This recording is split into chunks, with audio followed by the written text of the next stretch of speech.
محمد اسماعیل اسلامیار پوښتنه کوي که چیرې د جماعت ناوخته وي او مقتدي چابک ځي یا ځغلي تر څو رکعت ځینې تیر نسي نو آیا دا خو به لمانځه ته مشکل نه رسوي؟ بسم الله الرحمن الرحيم حامدا ومصليا عن أبي هريرة رضي الله تعالى عنه عن النبي صلى الله عليه وسلم قال إذا سمعتم الإقامة فامشوا إلى الصلاة وعليكم السكينة وعليكم السكينة والوقار ولا تسرعوا فما أدركتم فصلوا وما فاتكم فأتموا متفق عليه واللفظ للبخاري. استاد پښتنې په جواب کې دا وایي چې دا د حدیث د محمد رسول الله صلی الله علیه وسلم راغی وایي که چیرې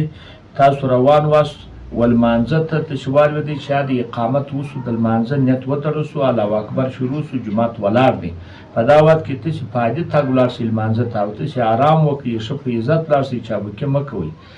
دا چالته سا وهي دا ښه نه دی بس که تاسو رکعت ونیوئ ومنیوئ خو هغه وکړئ که نه ونیوئ هغه در څخه پوڅو خو وروسته یې راوګرځوئ ځان مسبوق کړئ یعنې رکعت درڅخه تېر شو یو یا دوه یا پروا نه کوي خو شابک مه ورځئ دا د نبی صلی الله علیه وسلم هغه حدیث دی چې بخاري او مسلم دواړه را نقل کړی دی لفظ د بخاري دی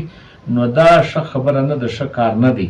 دا به سړی نه ځي هغه به راولاړېږي په قرار به راولاړېږي هغه به ځي چې هلته ورغی